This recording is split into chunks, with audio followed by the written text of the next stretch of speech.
기갑부대 병사들이 훈련을 준비하고 있다.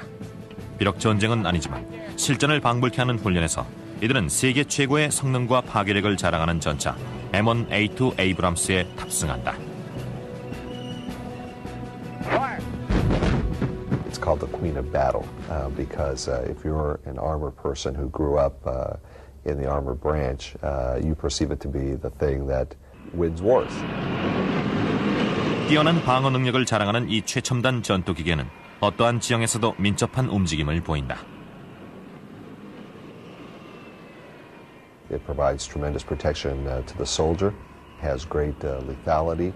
It strikes fear in the heart of the enemy.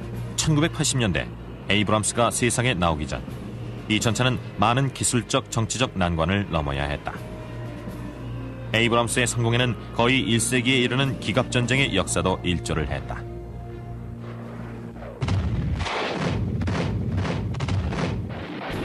현대전에서 전차가 처음 등장한 것은 1차 대전 당시 참호전의 교착 상태를 돌파하려던 영국과 프랑스의 노력에 의해서였다. If you go back to World War I, where they were bogged down in the trenches, it was finally the invention of the tank and the introduction there that permitted them to break through and open up the battlefield. The early tanks, developed by the British and the French, were an attempt to move across terrain that had been churned up by artillery fire. They had caterpillar tracks, and that enabled them to cross terrain that was too difficult for vehicles using rubber tires. 하지만 초기 전차는 적의 집중포화를 받기가 쉬웠고 기계적 고장을 일으키는 경우도 적지 않았다. And so there were only limited successes on the part of the Allied tank attacks. Although there was enough to encourage the United States to develop its own tank forces. 미국은 1차 대전 후 기갑전을 위해 병사들을 훈련시켰지만 이 분야에 많은 경비를 투입하기 꺼려했던 군은 전차가 아니라 말의 장비를 탑재하게 된다. And they were not interested in these big clanking, smelly things that the armor people wanted to push on them. People like Eisenhower and Patton got out of armor into other parts of the army because there was no chance for advancement and it was underfunded. 1930년대 어윈 롬멜 장군이 이끄는 독일군은 강력한 기갑부대를 육성한다. 롬멜의 전차 사단은 2차 대전 초반 연합군을 거의 전멸 상태로 몰아넣는다.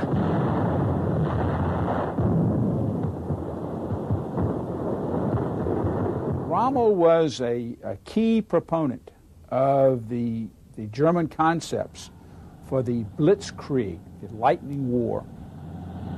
His concept of lightning-fast attacks followed up rapidly with follow-on forces in World War II, enabled them during the spring offensive in May and June 1940 to overwhelm both the British and the French forces that were arrayed against them. Under this vast roof, dozens of tanks are going together at one time, rolling from stage to stage. 미국이 전쟁에 참가한 1941년 미드웨스트의 자동차 공장은 신속하게 생산 라인을 개조해 미국 최초의 셔먼 탱크를 제조하게 됐다. 셔먼은 독일 전차에 비해 크기와 무게, 철갑의 수준 등이 상대적인 열세에 있었다. 이 같은 약점 때문에 셔먼은 덩치 큰 독일 전차들의 손쉬운 표적이 됐다. The Sherman turned out to be a fairly vulnerable tank. One of the reasons was that it used gasoline as its fuel, and if the tank was hit, the gasoline would burn.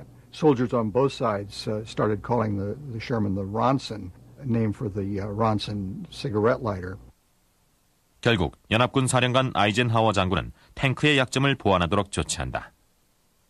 General Marshall, who was the chief of staff of the Army, essentially told General Eisenhower, look, even if I wanted to give you more protection, I couldn't move the tanks from Detroit to the seaports because they couldn't get through the tunnels or they couldn't get on the ships. They had to be moved by railroad. And they couldn't get through the railroad tunnels if they were any bigger. 그런데도 유럽에 파견된 기갑부대, 특히 기갑전술 전문가였던 조지 C. 패튼 장군의 부대는 그런 어려움을 극복할 수 있었다. 속도면에서 우월했던 미군의 시험은 독일 전차의 허를 찔러 상대적으로 약한 측면과 후면을 공격했다. 또한 수적으로도 우세했다. 전쟁이 끝날 때까지 5만 대의 셔먼 탱크가 제작된 것이다. One of the tactics they used in World War II when the Americans were up against a superior German tank, they would simply surround it and outnumber it. We might lose a few, but then eventually we would win that engagement. 소련 역시 대규모 기갑부대를 장설해 마침내 동부전선에서 독일군에게 치명타를 입힌다. 전쟁이 끝나갈 무렵 연합국도 소련의 기갑부대가 유럽에서의 승리를 달성하는 데 주요했다는 사실을 인정한다. 미군은 기갑 전술에 대한 귀중한 교훈을 갖고 귀환하기에 이른다. And by the end of World War II, the concept of combined arms, mechanized operations, and the tank working in close concert with tactical air support had been firmly set in U.S. military doctrine. 하지만 종전 후 미국의 전차 개발은 그렇게 순조롭지만은 않았다. 불안한 소련과의 냉전에 정책의 초점이 맞춰지고 군 예산의 대부분은 전차가 아닌 미사일과 폭격기, 원자력 잠수함 등에 전용된 것이다. So there was a long period after the war when the Army struggled along with what really compared to what they might face on the battlefield was an inferior tank. They took the basic Sherman tank from World War II and adapted it and adapted it and adapted it, but never really built a new tank. 셔먼 탱크의 개조는 M60 전차의 등장으로 이어진다.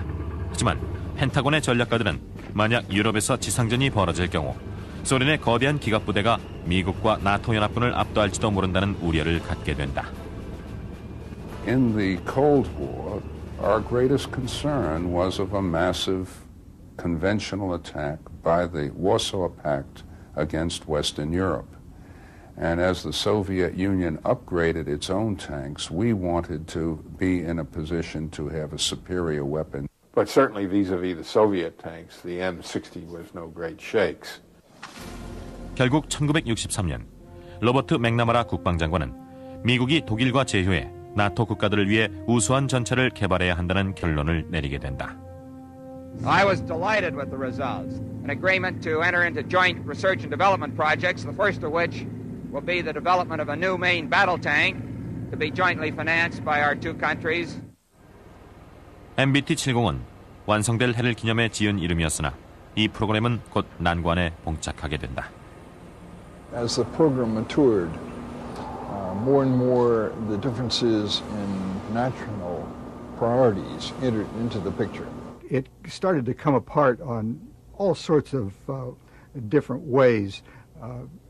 For example, the United States used inches, the Germans used the metric system, so they finally decided that the parts that the Germans made would be metric, the parts that the Americans made would be in inches, and then a great compromise where they came together, they would be metric. The Germans won that round.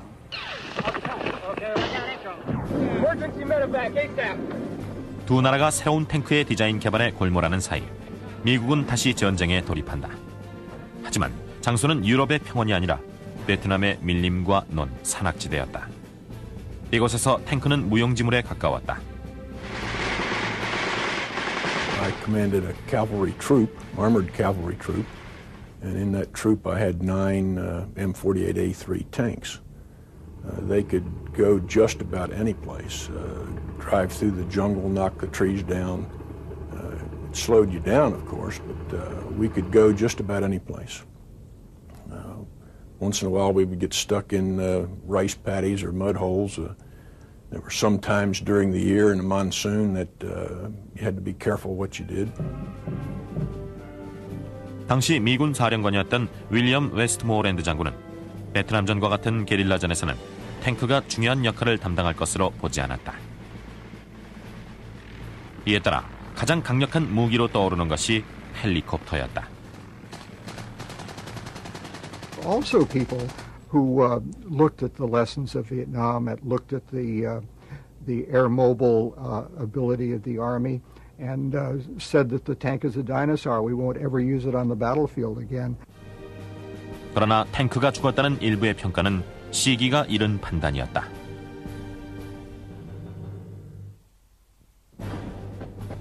포트럭스는 보통 사람들에게 미국의 금광으로 알려져 있지만 군에 있어서 이곳은 미군 기갑 전력의 심장부다.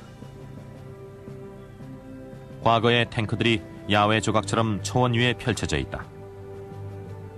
그 유물 중 하나가 바로 MBT-70인데 이 모델은 독일과의 협력으로 소련의 전차를 압도하고자 했던 미국의 야심찬 노력을 단적으로 보여주는 좋은 예다. The main battle tank, which is the product of international cooperation, is a German-made automatic transmission that incorporates both converter and lock-up gear ranges. The bureaucracy of two nations working together was in itself a formidable task. The cost of the program kept rising, and finally Congress said, no, we don't want any more of this, stop it. 새로운 탱크 한 대에 $1,200만 거금이 투입되자 의회는 제작 프로그램을 중단하기에 이른다.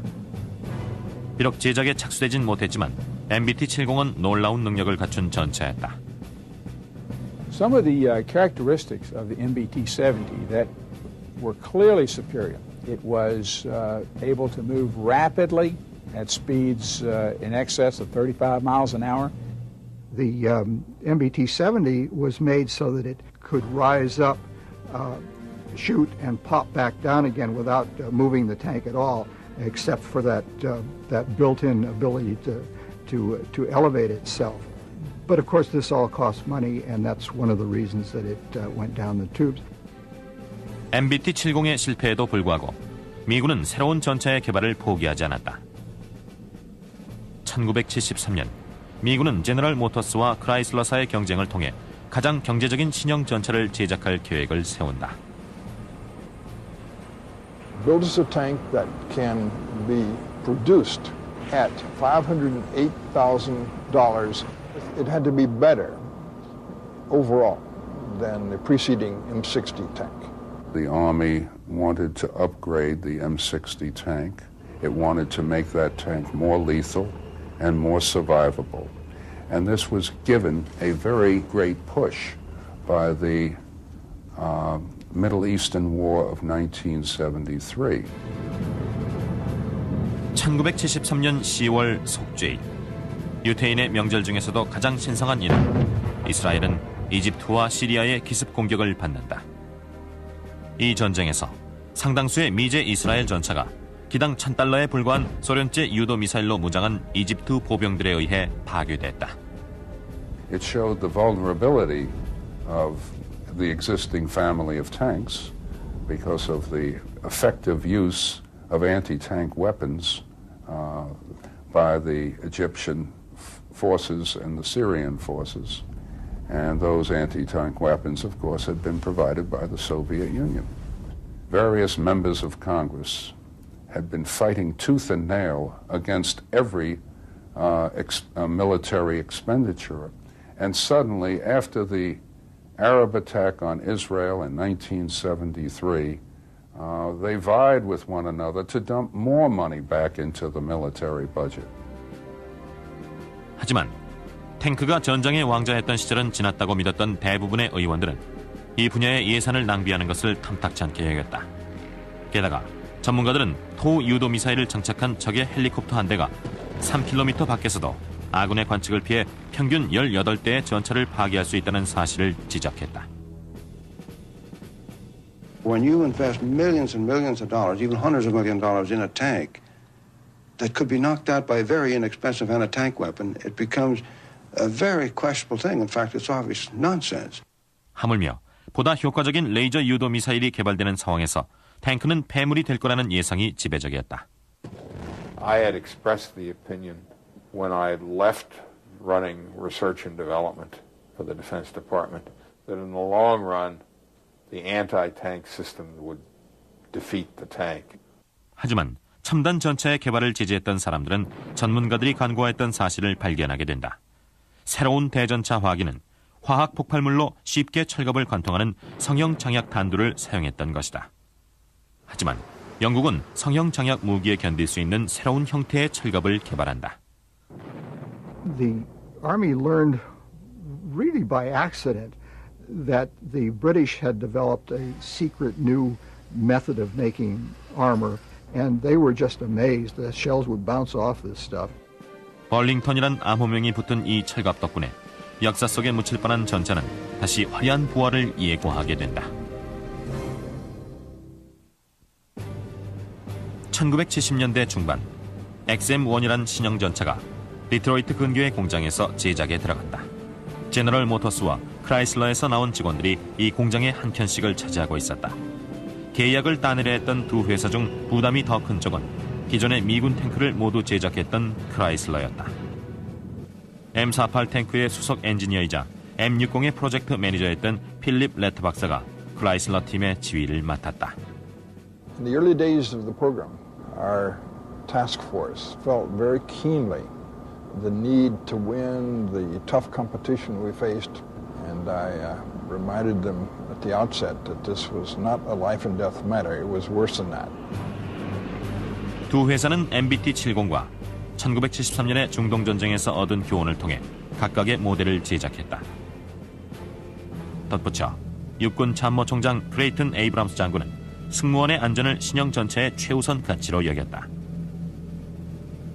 A key person here is Creighton Abrams, who was one of Patton's young tank commanders in Europe, did some of the most spectacular tank forays against the Germans. It was he who made the decision and went for what many considered a too heavy tank because it incorporated enough armor to protect the crew.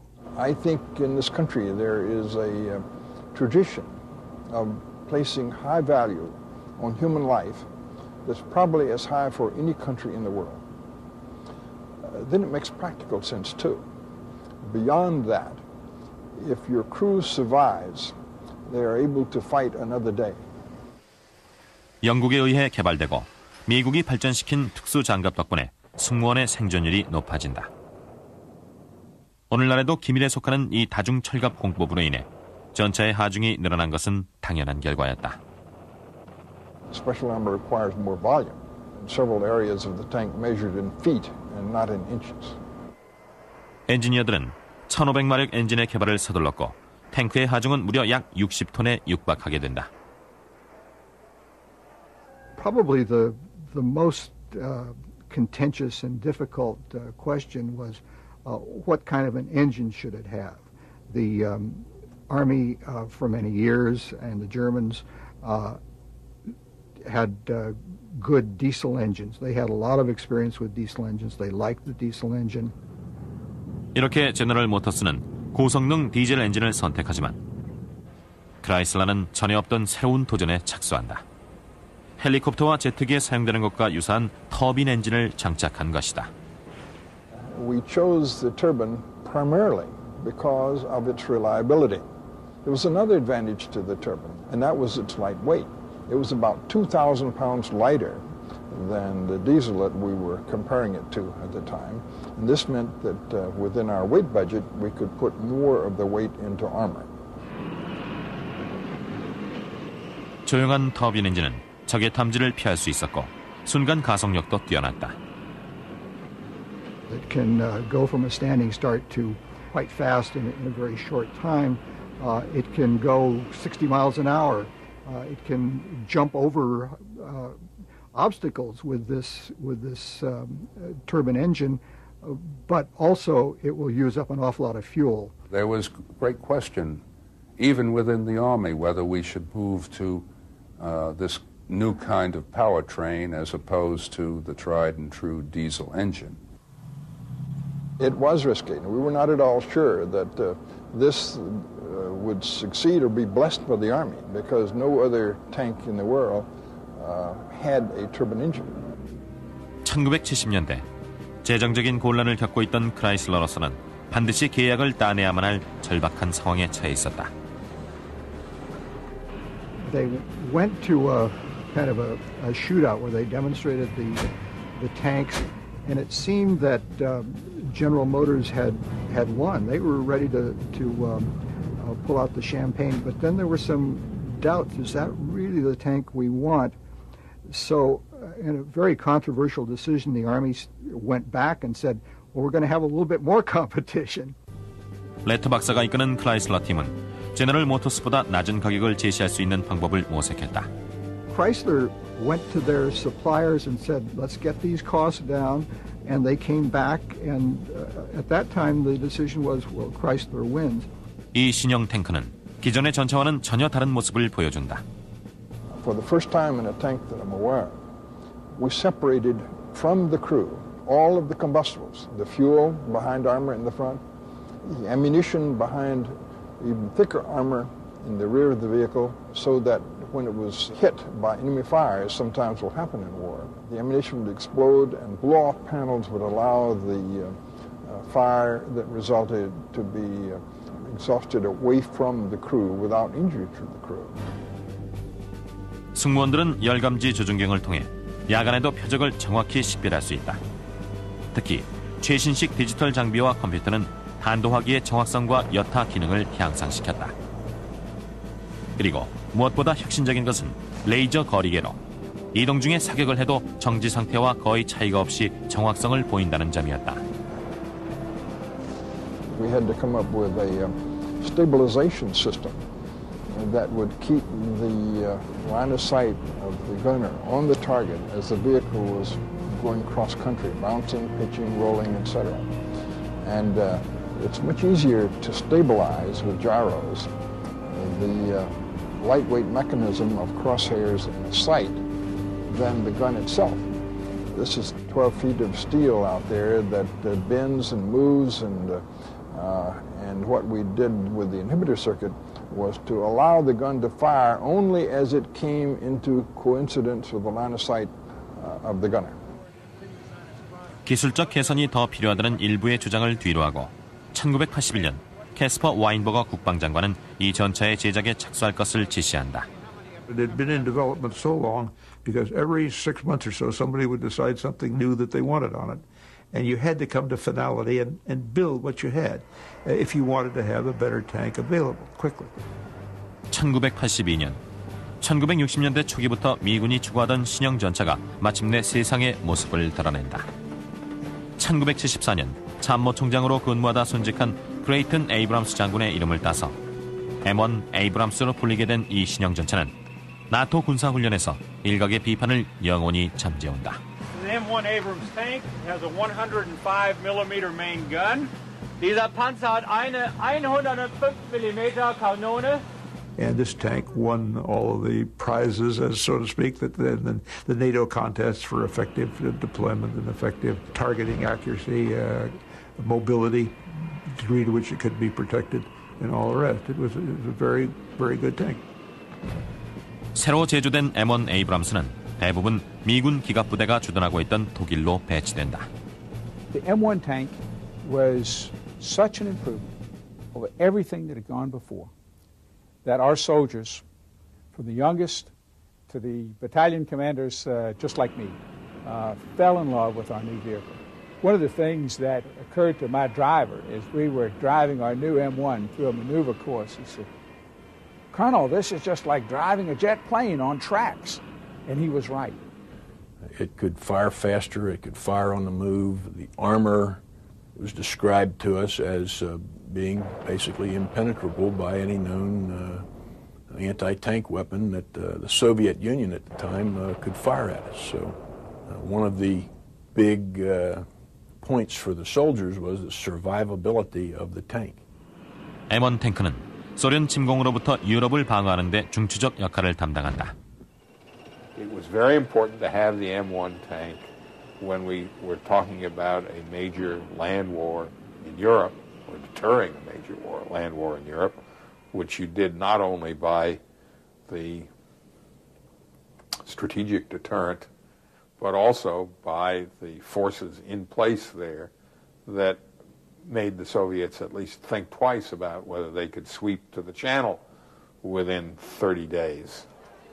하지만 1989년 베를린 장벽이 무너지자 유럽에서 대규모 전면전의 위협은 사라지고 소련은 붕괴되기 시작한다.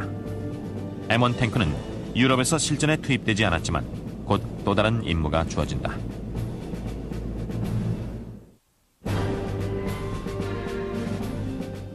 에이브람스 전차는 유럽에서 발발할 전쟁을 위해 제작됐지만 실제로 첫 번째 활약을 보인 것은 1991년 걸프전이 발발한 이라크의 황량한 사막이었다. All of those things that the Army had worked out were turned out to be very applicable to the situation when Iraq invaded Kuwait and we decided to respond. 사막의 폭풍 작전엔 에이브람스를 개조한 M1A1 전차가 투입된다. 보다 강력해진 120mm 주포가 최초의 105mm 포를 대체하고 이에 덧붙여 철갑이 더욱 강화된 것은 물론 위성을 통한 위성 항법 시스템을 포함한 신기술이 추가된다. The importance too in maneuvering on terrain that has no visual reference in most cases, very much like navigating at sea, was the use of the global positioning systems that were provided to armored force commanders. 사막에서 이 시스템의 효과는 100% 입증됐다. Armored units and armored cavalry units could move with certainty across this trackless waste in Saudi Arabia, Kuwait, and Iraq with the use of the global positioning system. 하지만 연합군이 사담 후세인과의 전쟁을 준비하는 데에는 시간이 걸렸다. Gulf War, it took us 3 months to flow the forces, to put them in place. And we were lucky that Saddam Hussein sat there and gave us the opportunity to flow the forces and did not attack at a time when we were most vulnerable, when we didn't have our heavy forces there. 에이브람스 전차의 배치가 늦어진 것은 미국과 독일의 기지에서 특수 화물선에 선적되거나 전차를 탑재할 수 있는 유일한 군용기인 C-5 수송기를 이용해 한 번에 한 대씩 공수하는 방법밖에 없었기 때문이다. M1A1 한 대의 무게는 67톤에 이른다. It's very heavy, and it requires its own transport vehicles, and it requires a service vehicle to be nearby. It also is not very good on gas mileage. It's not all the tank's fault. The entire force is big and cumbersome and heavy. 1986년 M1A1의 배치가 시작됐지만 대부분의 전차 승무원들은 이라크에 대한 아군의 공습이 끝나기를 기다려야 했다. 결국 미 육군은 강력한 주포를 장착한 M1A1만 지상 공격에 투입시키고 M1 전차는 작전에서 제외시키기로 결정한다.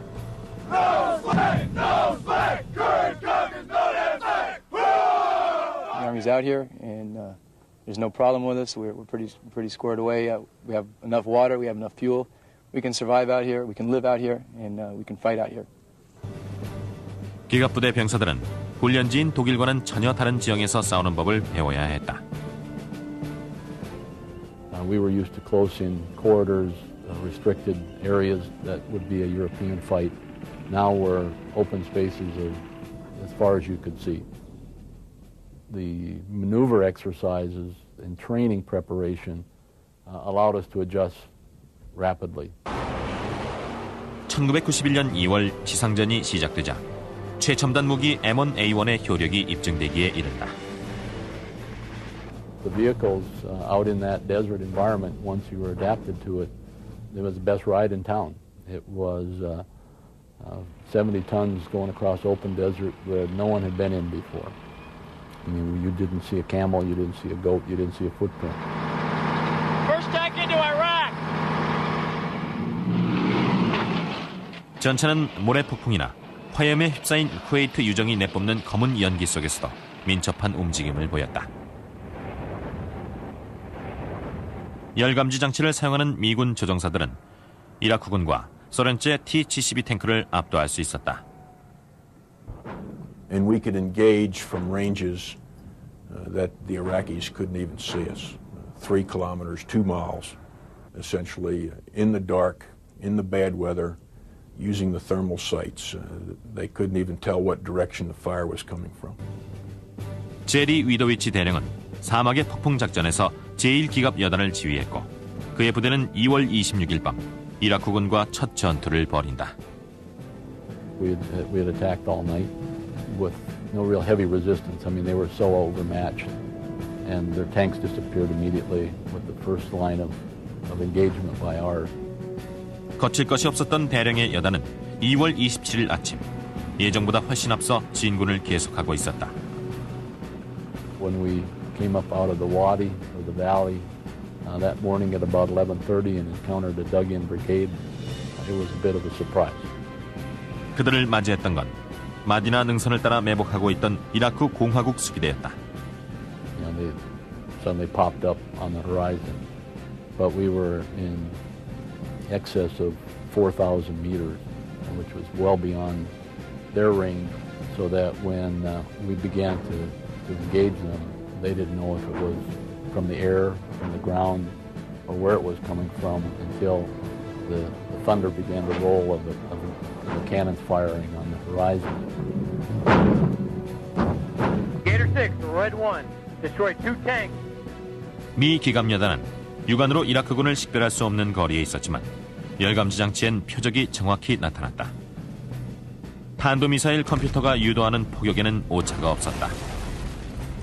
They would stay and die, or they would run and die, or they would run away from their vehicles. And some chose to do a little bit of each. And that fight lasted about 45 minutes, one brigade against another brigade. And at the end of the day, the score was 116-0 in our favor. All the vehicles were destroyed, which was our principal target.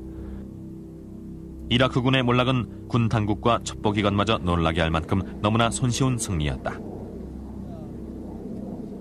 The expectations before the war in the desert were casualties as high as 10,000. Why did we think that? Well, they had T-72 tanks. They had been in a war with Iran for 8 years. What we didn't realize is the technological advantage we had over the T-72s that they were equipped with. No. Okay. All right. The Russian design and built tanks used by Iraq had one fundamental, I'll call it catastrophic flaw. And whenever the tank was punctured or pierced by an enemy projectile, the ammunition was ignited, it blew up, and when that happened, almost all of the turrets of those tanks were blown off, and of course the people were instantly killed and destroyed. 이라크는 3,000대가 넘는 전차를 잃었지만 걸프전에 투입된 미국의 M1A1은 1,800대 중 18대만이 피해를 입었다. Any Abrams which were destroyed on the battlefield in the Gulf, in the Desert Storm battles, were destroyed by other U.S. tanks. It was essentially friendly fire, fratricide. We had tanks that were hit. No American tanker lost his life in Desert Storm as a result of enemy activity. 하지만 사막의 폭풍작전에서 거둔 M1A1의 승리는 오래가지 못했다. M1A1 같은 탱크가 현대전에는 적합하지 않다는 새로운 예상이 나왔기 때문이다.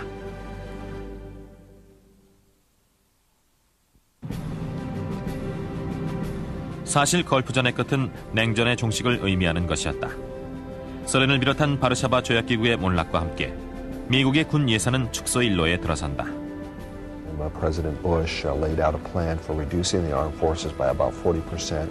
In that environment, there were a lot of people who were asking, what is the role of the Army in a post-Cold War world?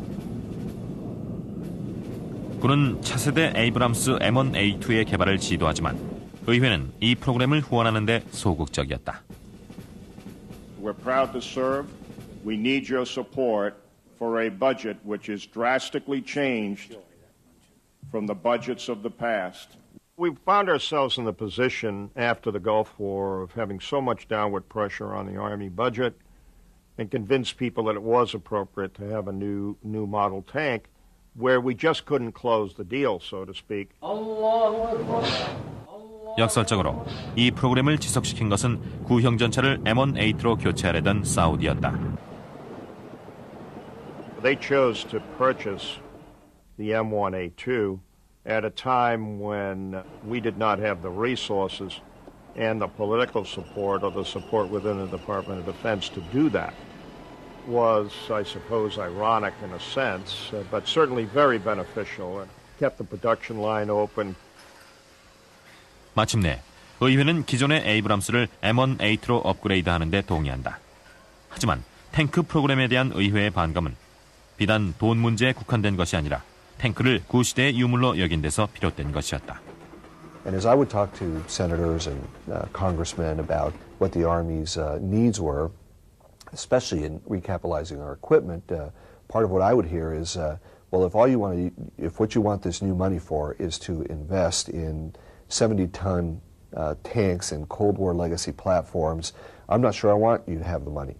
Because I don't think that is the weapon system of the future. Much of the motivation for improving tanks has weakened. In the first place, there is no threat out there at all comparable to that which was represented by the Warsaw Pact. 이와 함께 전문가들은 걸프전 당시 투입이 지체됐던 기갑부대의 예를 지적했다. 국제적인 사태에 즉각적으로 투입이 가능한 병력이 필요하다는 것이다. 군은 전차, 전사가 아닌 평화유지군이나 경찰 업무를 요구받고 있다. The threats are different now. You've got to be able to get to the hotspots faster, and your 70-ton tanks will never get there. They can't operate in many parts of the world because they're too heavy for the bridges, they're too heavy for the roads, they're too wide for the narrow streets. And as you see the world becoming much more urbanized, fighting in cities becomes a real challenge. 탱크 부족 현상은 미국이 발칸반도에 진입할 때, 특히 1999년 코소보에서 극명하게 드러났다. The tank itself was designed for employment where there is a supportable infrastructure. In the case of the Balkan area, much of that infrastructure was archaic and would not support the full mix of vehicles. That was a 78-day war. It was over before you could have gotten ground troops to the fight. And that was one of the big lessons for the Army. Namely that if you can't get to the fight, you're not relevant. If the Army's future just lay in 70-ton tanks, we were not going to be relevant to the future fights. We were not going to get the funding and support that we needed for Congress. We were not going to play the role that we needed to play to properly defend the nation. 새로운 현실을 자각한 루이스 칼데라 미 육군 장관과 육군 참모총장 에릭 신세키 장군은 분쟁 지역에 신속하게 투입 가능한 임시적 성격의 중간급 화기부대의 육성을 계획하고 있다. The Chief of Staff of the Army's current goal is to be able to move a brigade-like capability in 96 hours anywhere in the world. 이 계획에는 탱크 대신 경무장 차량과 미래형 전투 차량으로 구성된 7개 여단이 필요하며 M1A2를 보유한 3개 여단이 유사시를 대비한 예비부대에 소속될 것이다. The world has changed, but there are still a lot of folks that could be enemies that have large numbers of tanks that we could possibly have to fight in the near future. But the challenges that we face are much different than fighting a tank battle. The challenge of Bosnia, of Kosovo, the challenge now of terrorism in Afghanistan requires a different focus for our fighting force. 현재 워싱턴의 포트 루이스에서는 외국에서 임대한 경무장 차량과 함께 훈련 중인 2개 여단이 있다. 궤도가 아닌 바퀴로 움직이는 미국의 차량은 2002년부터 생산이 시작됐다. In signaling that we were really looking for something revolutionary, we made the statement that this might be a wheeled vehicle, that it wouldn't necessarily have to be a tracked vehicle, that we wanted people to think out of the box. If you've ever been a tanker and you threw a track, you only throw them one time because it is a lot of hard work to get it back put on. So I think operationally, the wheels do have an advantage. Wheels can travel faster on high-speed roads, good roads. They're equally good in most off-road terrain. 또한 군은 70톤에 이르는 에이브람스보다 훨씬 가볍지만 비슷한 위력을 발휘하는 미래형 전투 차량 제작의 가능성을 모색하고 있다. That takes a leap in technology. And all sorts of technologies are being looked at. Stealth technology, having a false image projected so that when they do shoot at you, it misses your vehicle and hits your image. It may fly, who knows? I mean, it may levitate off the ground. I don't know what the answer is, and I don't think anybody does. 그 사이에도 포트녹스의 기갑부대 병사들은 M1의 최신 버전이며 세계에서 가장 정교한 탱크인 M1A2 셉 전차의 시뮬레이션 훈련에 여념이 없다.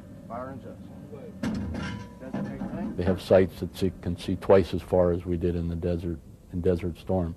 They have a higher level of protection. The lethality that comes within their weapon systems are beyond comparison anywhere in the world.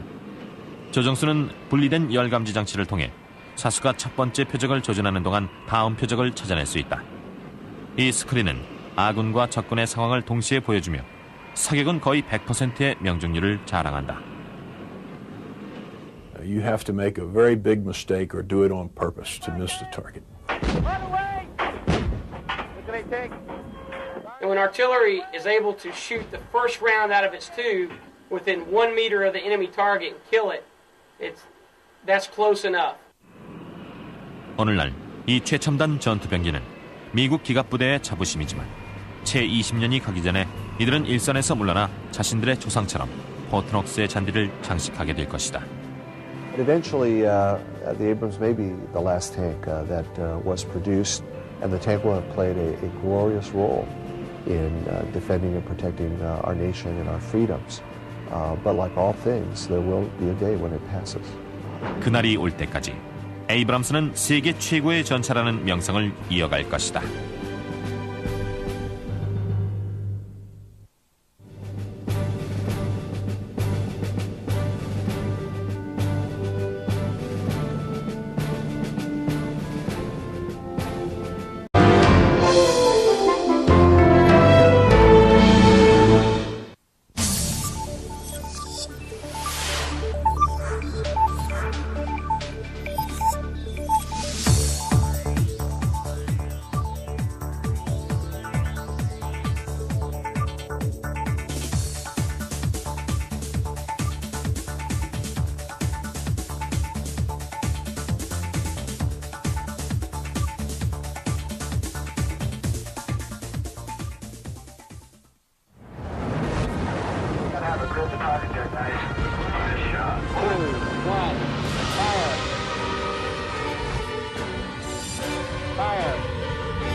기갑부대 병사들이 훈련을 준비하고 있다. 비록 전쟁은 아니지만 실전을 방불케 하는 훈련에서 이들은 세계 최고의 성능과 파괴력을 자랑하는 전차 M1A2 에이브람스에 탑승한다. 이 점 때문에 셔먼은 덩치 큰 독일 전차들의 손쉬운 표적이 됐다.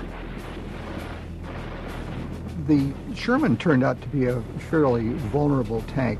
One of the reasons was that it used gasoline as its fuel, and if the tank was hit, the gasoline would burn. Soldiers on both sides started calling the Sherman the Ronson, named for the Ronson cigarette lighter. 결국 연합군 사령관 아이젠하워 장군은 탱크의 약점을 보완하도록 조치한다. General Marshall, who was the chief of staff of the Army, essentially told General Eisenhower, look, even if I wanted to give you more protection, I couldn't move the tanks from Detroit to the seaports because they couldn't get through the tunnels, or they couldn't get on the ships. They had to be moved by railroad. And they couldn't get through the railroad tunnels if they were any bigger. 그런데도 유럽에 파견된 기갑부대, 특히 기갑 전술 전문가였던 조지 C. 패튼 장군의 부대는 그런 어려움을 극복할 수 있었다.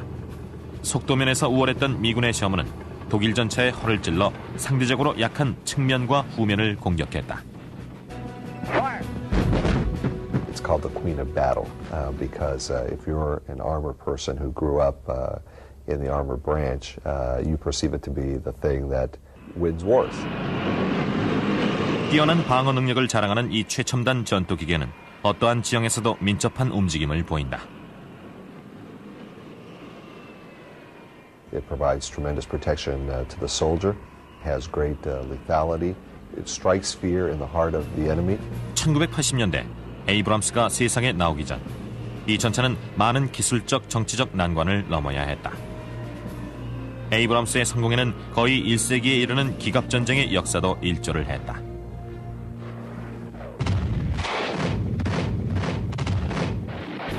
현대전에서 전차가 처음 등장한 것은 1차 대전 당시 참호전의 교착 상태를 돌파하려던 영국과 프랑스의 노력에 의해서였다.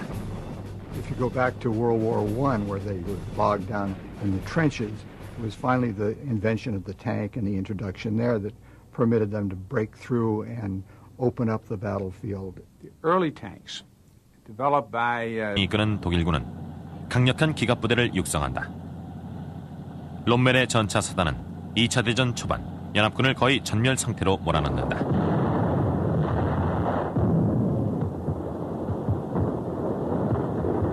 Rommel was a key proponent of the German concepts for the Blitzkrieg, the lightning war. His concept of lightning-fast attacks followed up rapidly with follow-on forces in World War II enabled them during the spring offensive in May and June 1940 to overwhelm both the British and the French forces that were arrayed against them.